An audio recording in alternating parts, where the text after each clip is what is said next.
안녕하세요 여러분, 도쿄뮤직입니다. 드디어 월요일이 밝았고요. 트럼프 측에서 스마트폰과 컴퓨터 그리고 다른 전자 관련 제품들을 중국의 관세 리스트로부터 제외시킴으로써 프리장에선 지금 상승을 보여주고 있는 상태인데, 이러한 가운데 테슬라 또한 2% 정도 상승을 하면서 좋은 흐름을 보여주고 있는 상태입니다.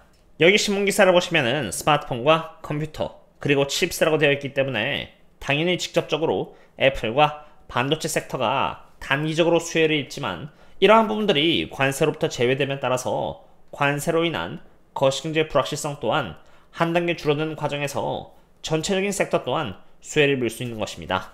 하지만 이러한 기쁨도 잠시 일요일날 밤에 러닝이 나와서 반도체 상으로 관세는 약 한 달에서 두 달 뒤에 다시 잡힐 것이다라고 말을 하면서 시장에 상당히 큰 혼란성을 주었고요.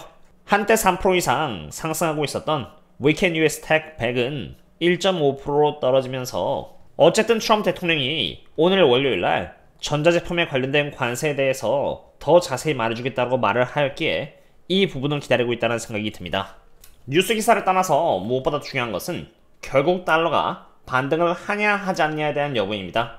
저 개인적으로 이미 달러는 RSI 관점에서 여기 30 아래인 24.46, 즉 과매도해 온 상태이고, 달러를 일봉이 아니라 15분 기준으로 바라보면은 상승 패턴인 역 헤드앤숄더를 이렇게 보여주고 있는 상태이며, 여기 이렇게 갭까지 있기에 1% 정도 상승할 수 있으며, 주봉을 기준으로 봐도 29.29인 과매도를 기술적으로 보여주고 있기 때문에 달러가 100달러 이상의 위치까지 반등할 가능성은 높으며, 반등을 하는 과정에서 동일한 상승기를 보여주고 있는 테슬라, 나스닥, S&P 500 그리고 다우지수 등 지금까지 경기 침체를 우려해서 하락했던 주가들이 반등을 할 가능성이 높다고 저는 단기적으로 바라보고 있다고 보시면 됩니다.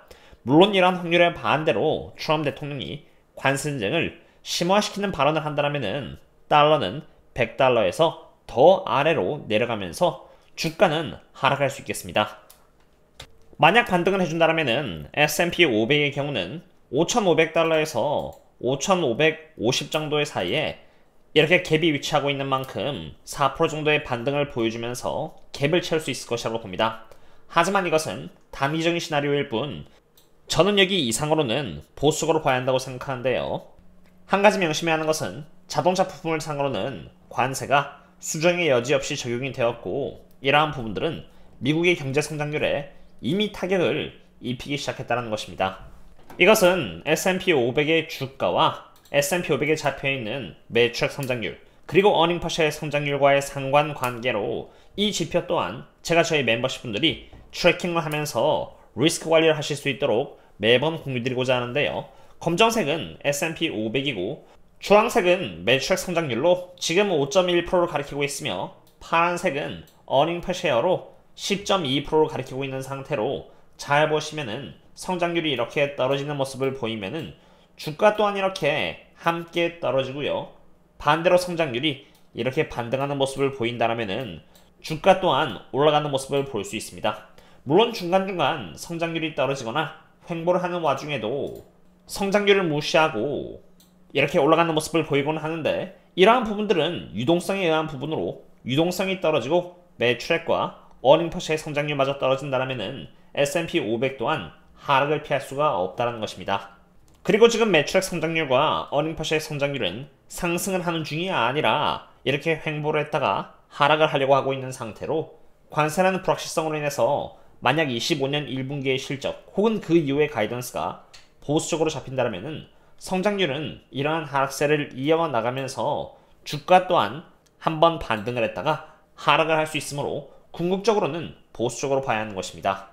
이 지표는 제가 저희 멤버십 분들께는 꾸준히 공유를 드리고자 하고 있는데, 사실 이것뿐만이 아니라 거시경제나 테슬라 리서치, 원유, 그리고 저평가를 받고 있는 개별 기업 등에 대한 리서치 또한 하고 있으며, 부동산에서 무려 2위를 하고 있는 고단백 부동산님의 부동산 관련 리서치 또한 공유를 드리고 있으니 혹시라도 함께하고 싶다면 언제든지 고정 댓글을 참고 바랍니다. 그럼 이러한 가운데 유동성 관련 지표들 또한 보고자 합니다. 지금 이번 주는 세금 실인데요. 이것은 연준의 리저브 밸런스로 이게 올라가면은 시장의 유동성이 공급된다는 신호이고요. 반대로 이게 떨어지면은 시장으로부터 유동성이 빠져나간다는 신호인데, 미국 정부의 피스컬 데이터 4월 11일 기준으로 지금 재무부 구자는 315빌리언 달러 정도를 기록하고 있지만 보시다시피 이번에 약 400빌리언 달러 정도가 걷어질 예정이고, 그 말인즉슨 리저브 밸런스는 3.47 트릴리언 달러에서 이렇게 3.07 트릴리언 달러 정도로 줄어들면서 시장에서 유동성이 더 빠져나갈 수 있음을 의미하기에 유동성 측면에서도 좋은 상황은 아니라고 봅니다. S&P 500에 잡혀있는 매트랙 그리고 어닝 퍼셔의 성장률도 떨어지고 있고, 이 와중에 유동성 지표 또한 점점 줄어들고 있는 상태인지라 단기적으로 S&P 500은 여기 이렇게 4.1% 정도의 상승을 보여주면서 5,550 혹은 5,600까지도 갈 수 있다고 볼 수 있겠지만, 그 이상으로는 보수적으로 봐야 한다고 봅니다. 관세로 인해서 미국 성장률은 약해지고 있고, 여기 University of Michigan First Year는 6.7%라는 코로나 때보다 더 높은 수치를 갱신하면서 스태그플레이션의 가능성을 더 높게 보고 있는데, 스태그플레이션 때문인지 모르겠지만 25년 테슬라의 영업현금 흐름 성장률은 3%로 상당히 낮은 편입니다.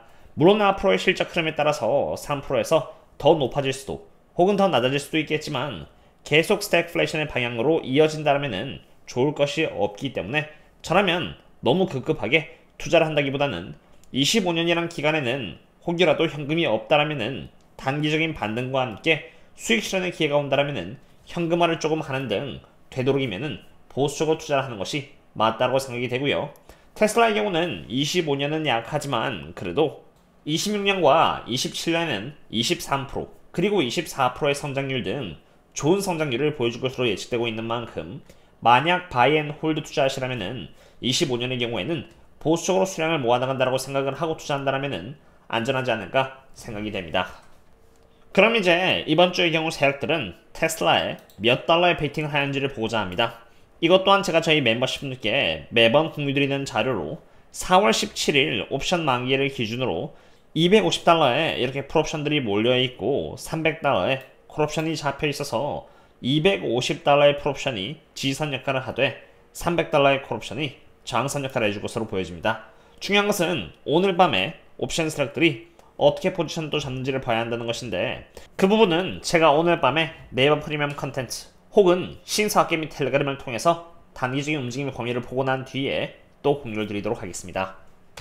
오늘은 이렇게 테슬라와 지수에 대한 흐름을 간략하게 알아봤는데요. 단기적으로 주가가 올라가려면 결국 필요한 것은 달러로, 달러가 만약 상승하지 않고 하락한다면 주가는 하락을 보여줄 수 있기에 달러를 정말 잘 봐야 한다고 봅니다.